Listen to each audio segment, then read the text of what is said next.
Il est 22 heures et nous sommes le lundi 8 septembre 2025. Mesdames et messieurs, bonsoir et bienvenue sur Télé Djibouti pour suivre cette édition de la soirée. Au sommaire ce soir. Ouverture du deuxième sommet africain sur le climat, où plusieurs chefs d'État et de gouvernement des pays africains prennent part à Addis Abeba, dont le chef de l'État Ismaël Omar Guelleh, également dans l'actualité de ce 22 heures. Le Hamas se dit prêt à des négociations globales après une proposition américaine du cessez-le-feu et d'échange de prisonniers. Voilà pour le sommaire. Merci si vous nous rejoignez sur Télé Djibouti. Avant de développer ce titre, ce message de condoléances du président de la République à l'endroit de la famille de Feu Khairé Al-Hared, le président Guelleh a salué la mémoire de Feu Khairé Al-Hared. M. Ismaël Omar Guelleh a rendu un vibrant hommage à la mémoire de Khairé Al-Hared, ancien ministre djiboutien et personnalité publique très connue et appréciée de ses compatriotes décédés hier dimanche. C'est dans l'effroi et la consternation que j'ai appris le décès de Feu Khairé Al-Hared, patriote émérite qui a toujours eu l'amour du pays. Chevillé au cœur, a déclaré le chef de l'État.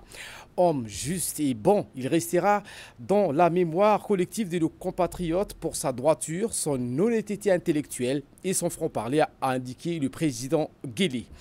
Puisse Dieu l'accueillir dans son paradis éternel, a dans son hommage noté le président de la République exprimant ses condoléances les plus attristées à l'expression parfaite de sa compassion et solidarité à ses proches et amis. Feu Khairé Al-Hared était au terme d'une carrière professionnelle très remplie, à la retraite depuis plusieurs années. Patriarche à la tête d'une importante famille, il laisse derrière lui une épouse et plusieurs enfants, ainsi que de nombreux petits-enfants. Que le Tout-Puissant l'accueille dans son paradis éternel. Inna lillahi wa inna ilayhi raji'un. Je vous le disais en titre, l'ouverture du deuxième sommet africain sur le climat. Le chef de l'État et président en exercice de l'IGAD, M. Ismaël Omar Guelleh a pris part au deuxième sommet sur le climat qui s'est ouvert aujourd'hui au centre de conférence internationale d'Addis Abeba en Éthiopie. Le thème retenu pour cette deuxième édition de ce sommet africain pour le climat est discussion verte avec Action Vert qui vise à mobiliser des financements concrets pour l'adaptation et l'atténuation des conséquences liées au changement climatique et promouvoir des solutions fondées sur la nature, notamment la réforestation, l'agriculture résiliente et promouvoir les initiatives qui luttent contre les conséquences liées au réchauffement climatique. Le président Guelleh a prononcé un discours lors de ce sommet africain sur le climat. Il a mis à profit les mesures et initiatives globales entérinées à Djibouti pour atténuer la portée des effets du phénomène de réchauffement climatique, notamment la mise en place de la Sovereign Carbon Agency qui est basée sur le principe pollueur-payeur, et cela vise donc à transformer en projet.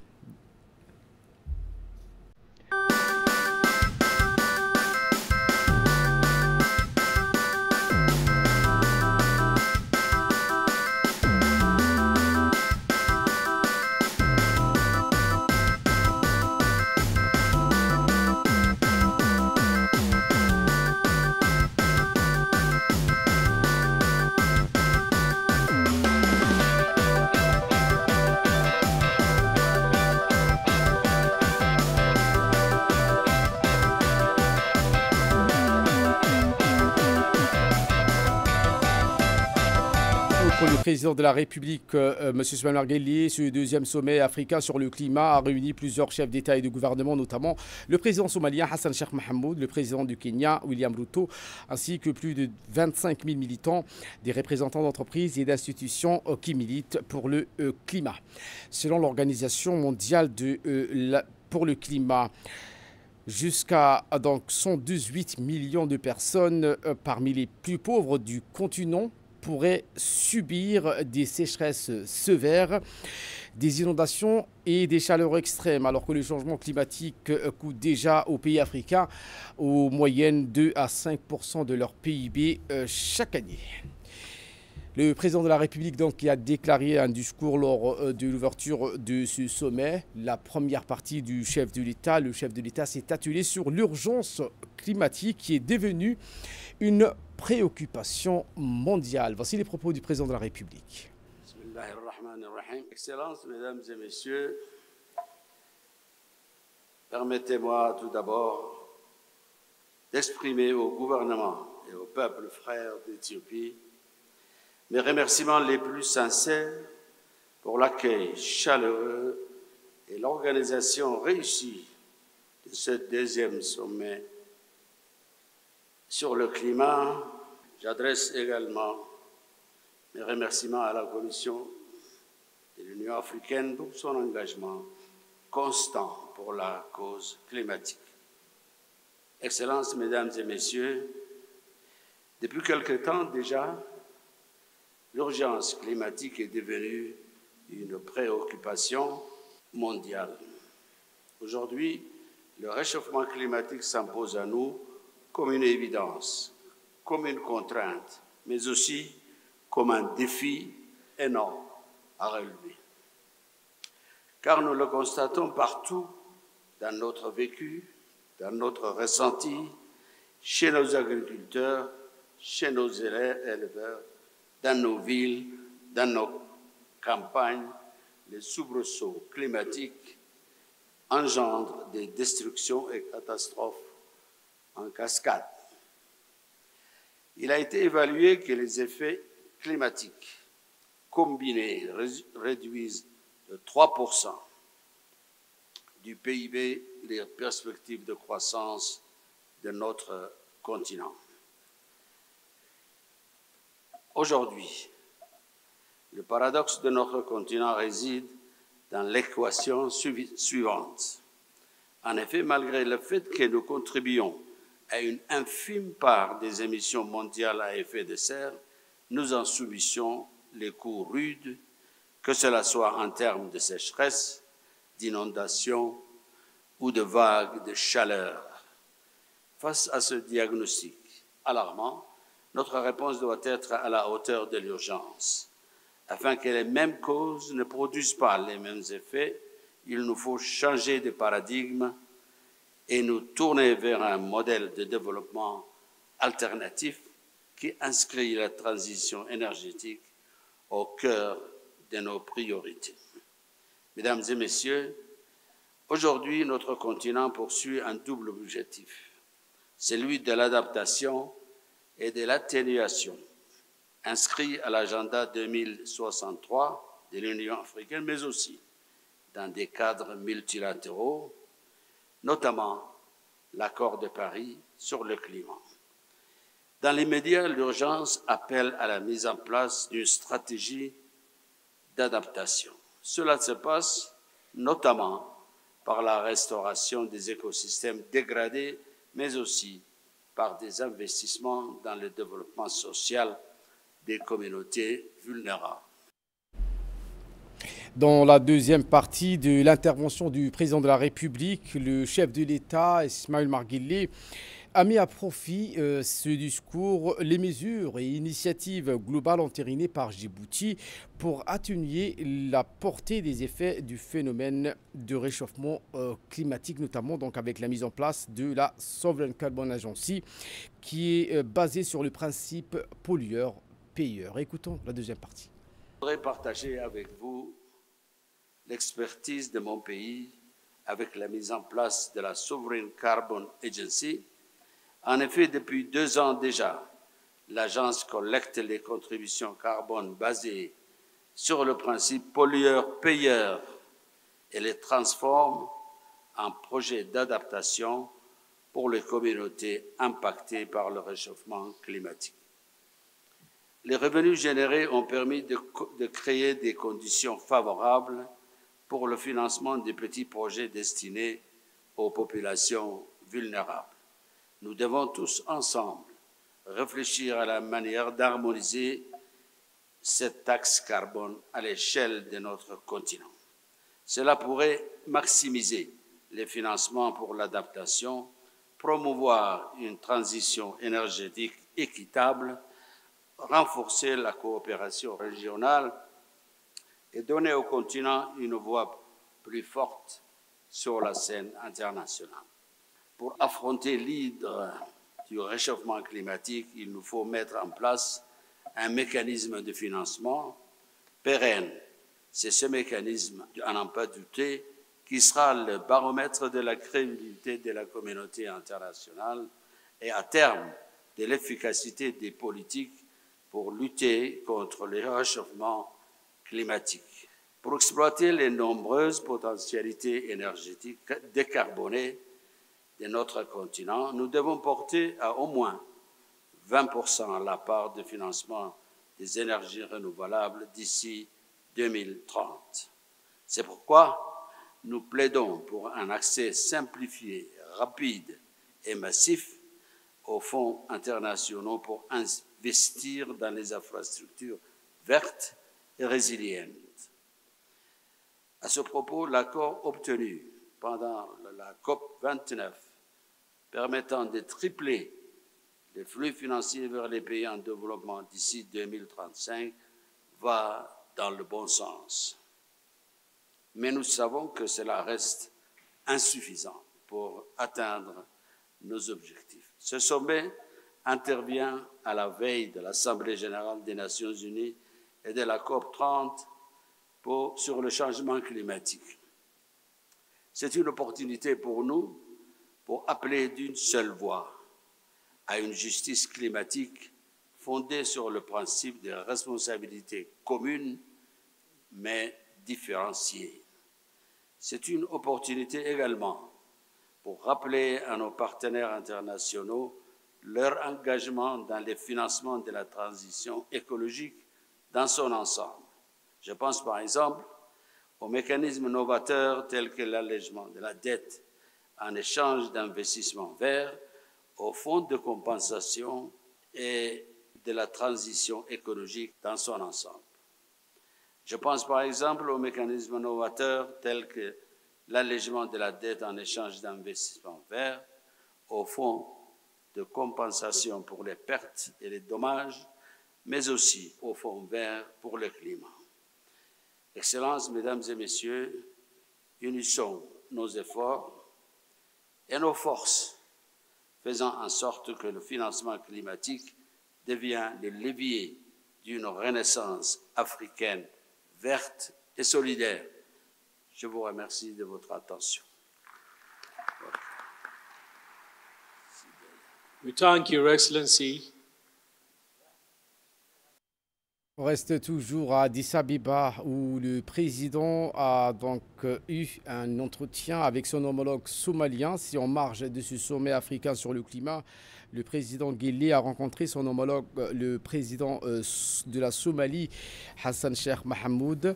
Les deux chefs d'État ont eu un entretien au cours duquel ils ont abordé plusieurs sujets, notamment les voies et moyens pour renforcer davantage les relations de fraternité, d'amitié et de coopération entre les deux pays. Les deux chefs d'État ont également abordé l'importance de ce sommet africain sur le climat, qui est une plateforme majeure de concertation, d'échange et d'expertise, mais aussi des propositions de solutions viables et durables aux conséquences fort dommageables posées par le phénomène du réchauffement climatique. La rencontre entre les deux présidents a permis de réitérer l'engagement des deux pays à œuvrer pour la promotion des énergies renouvelables et vertes et faire face aux conséquences des défis liés au changement climatique. La rencontre entre le président de la République, Ismaël Omar Guelleh, et le président somalien qui avait une valeur d'illustration parfaite des liens fraternels entre Djibouti et la République fédérale et démocratique de la Somalie. Retour à Djibouti où le président de l'Assemblée nationale, M. Dileta Mohamed Dileta, a reçu aujourd'hui au salon d'honneur du Parlement la représentante résidente de la Banque mondiale, Mme Fatou Fall, dans le cadre d'une visite de courtoisie. Au cours de l'entretien, Mme Fall a salué l'engagement du Parlement dans la finalisation et l'adoption du Code numérique, un texte majeur qui place Djibouti parmi les pays dotés d'un cadre moderne en matière de digitalisation. Il a également présenté un tour d'horizon des 20 projets au cours duquel la Banque mondiale à Djibouti mène en partenariat avec plusieurs autres institutions. De son côté, le président du Parlement djiboutien, M. Dileita Mohamed Dileita, a mis en avant les nombreuses contributions du groupe de la Banque mondiale aux chantiers nationaux de développement, réaffirmant le soutien indéfectible de l'Assemblée nationale et des élus du peuple à la mission de cette institution à Djibouti. L'université de Djibouti a donné le coup d'envoi de la rentrée également, c'était aujourd'hui. L'année académique 25-26, la rentrée marque avec l'arrivée d'un chiffre important. 11 500 étudiants sur ces différents sites, dont 4 800 nouveaux bacheliers récemment admis. Parmi ces derniers, environ 300 sont issus de la filière arabe. Accueillis par les doyens et directeurs des études, les nouveaux inscrits ont été orientés vers leurs facultés et départements respectifs. Cette étape constitue un moment clé pour de nombreux jeunes djiboutiens qui amorcent ainsi leur parcours dans l'enseignement supérieur. Au-delà de l'accueil des étudiants, cette rentrée universitaire se distingue également avec l'évolution notable de l'offre de formation. Dans le cadre de ce processus de masterisation, l'Université de Djibouti ouvre cette année 5 nouveaux masters. Les disciplines concernées sont stratégiques pour le développement du pays.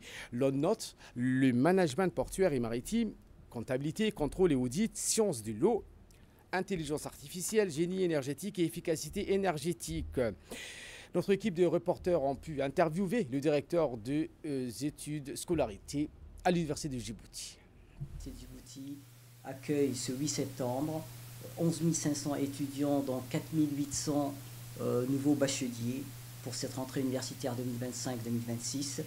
Ces 4 800 nouveaux entrants sont répartis de la manière suivante. Donc 4 500 bacheliers pour les filières francophones et 300 pour les filières arabophones. Ces nouveaux bacheliers ont été accueillis sur les différents sites de l'université de Djibouti par les doyens et les directeurs des études des composantes pédagogiques correspondantes. Par ailleurs, cette année, l'université informe aussi l'enclenchement du processus de masterisation avec l'ouverture de 5 nouveaux masters.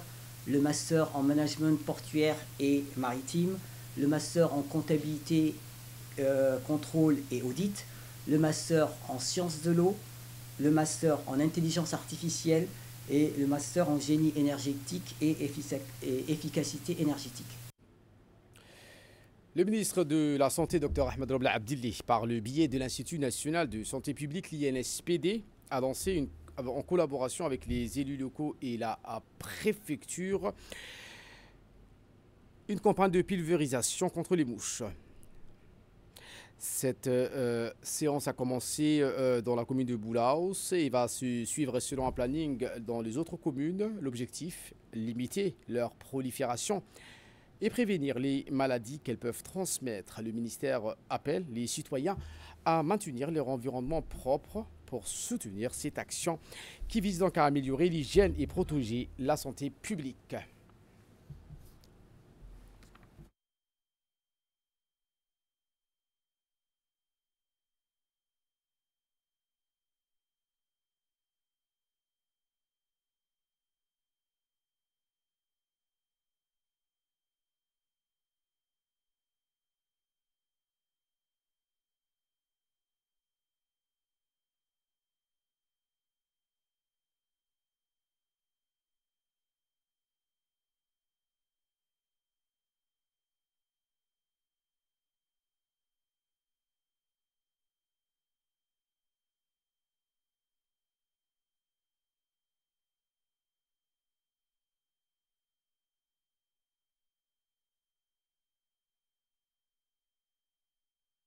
Les pluies ont donné naissance à des mouches et les mouches sont vecteurs de maladies infectieuses, diarrhée, conjonctivite. Donc pour prévenir la santé des êtres humains, le ministère de la Santé et donc le directeur général de l'Institut ont pris à bras le corps la lutte contre les mouches qui sont vecteurs de plusieurs maladies. Nous travaillerons main dans la main avec la société civile pour lutter contre les mouches, contre le moustiques, contre beaucoup de choses.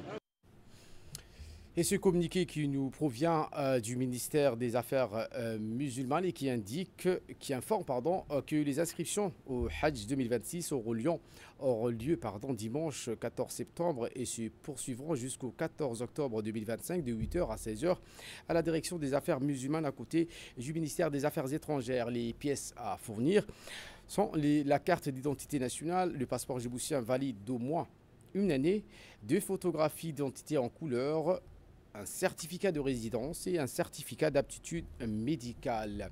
Autre communiqué, cette fois-ci, du ferry de Tajoura, la direction des affaires maritimes a le plaisir d'informer à ses usagers que le ferry Ali Gadilé reprendra ses activités à destination de la ville blanche Tajoura le jeudi 11 septembre 2025 aux horaires habituels. L'ambassade de la République fédérale démocratique d'Éthiopie à Djibouti a tenu l'après-midi un point de presse au siège de la chancellerie.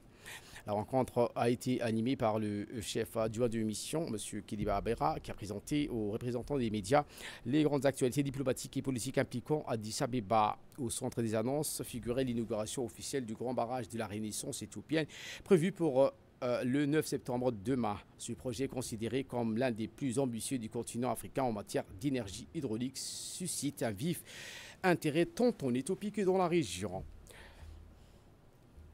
Dans la deuxième partie de son intervention, le diplomate éthiopien a également évoqué la tenue du deuxième sommet africain sur le climat qui rassemble les dirigeants africains autour des enjeux liés au changement climatique et aux stratégies d'adaptation et de résilience.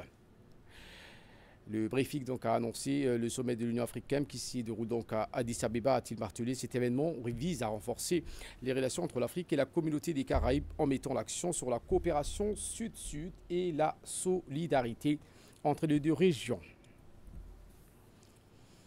Et l'ambassade a également organisé hier dans la soirée au centre communautaire éthiopien une célébration riche en symboles marquant à la fois l'achèvement du grand barrage et la journée annuelle de Iberdei, célébré le 2 Pagum du calendrier éthiopien. Au cours de cet événement, plusieurs responsables de l'ambassade ont pris part à l'événement. La communauté éthiopienne vivant à Djibouti, également des partenaires djiboutiens ainsi que des amis d'Éthiopie. Au cours de cette cérémonie, les responsables de l'ambassade ont rappelé que l'achèvement du barrage constitue une étape historique dans le développement du pays, présenté comme un symbole d'unité nationale et de résilience. Ce projet énergétique majeur est aussi perçu comme une contribution au renforcement de la coopération régionale. Parallèlement, la Iberdei, observée chaque année, a mis en lumière la valeur de la solidarité et des contributions collectives. Journée consacrée à reconnaître l'engagement de la diaspora éthiopienne. Et c'est avec une immense joie que nous racontons aujourd'hui un événement les plus miraculeux survenu hier à Dar al-Hannan. La naissance exceptionnelle de 3 garçons pendant plus d'un mois. Madame Arafoua Abdi a été alitée afin de minimiser les risques liés à cette grossesse multiple grâce à l'engagement et au professionnalisme d'une équipe chirurgicale expérimentée. Une césarienne a été réalisée sous la direction du médecin-chef obstétricien Dr Abdilahi. Une intervention qui a permis d'accueillir en toute sécurité ces 3 nouveau-nés qui se portent bien. Cet événement est non seulement un moment de célébration pour cette famille, mais aussi un témoignage de l'importance des soins médicaux et du dévouement des professionnels de santé. Nous félicitons donc la famille et bravo à l'équipe médicale pour leur travail remarquable. Le judo africain de l'Open 2025 avec Hussein Aden Alexandre, sacré champion à Maurice, le Djiboutien. Alexandre a décroché la médaille d'or dans la catégorie des moins 73 kg au Port-Louis africain, aux Jeux africains d'Open 2025. Il s'est donc imposé face à un adversaire ivoirien, confirmant sa supériorité. Ce succès permet à Alexandre de renforcer son palmarès. Le secrétaire d'État chargé des sports, M. Hassan Mohamed Kamil, n'a pas manqué de saluer cette performance remarquable, soulignant qu'elle reflète le travail, la persévérance et l'engagement des athlètes djiboutiens.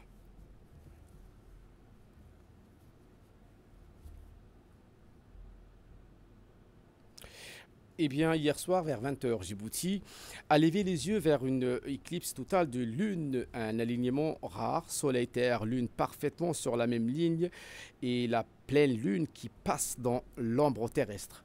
Dans plusieurs mosquées de la capitale, les fidèles se sont rassemblés pour accomplir le Salat al-Ghusuf, la prière de l'éclipse, un moment de recueillement et d'invocation.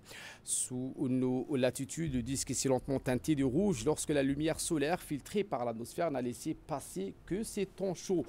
Le phénomène a été observé sur 3 continents, Afrique, Asie et Europe. En Inde et en Chine, les passionnés étaient idéalement placé en nouvelle du monde. Cette fois, je vous le disais en titre, eh bien, cet accord du Hamas avec l'État sioniste pour libérer les détenus. Eh bien, le Hamas a indiqué qu'il libérera tant qu'Israël quittera la bande de Gaza. Voilà pour l'essentiel de ce 22 h. Merci à vous de nous avoir suivis et très bon suivi des programmes sur Télé Djibouti.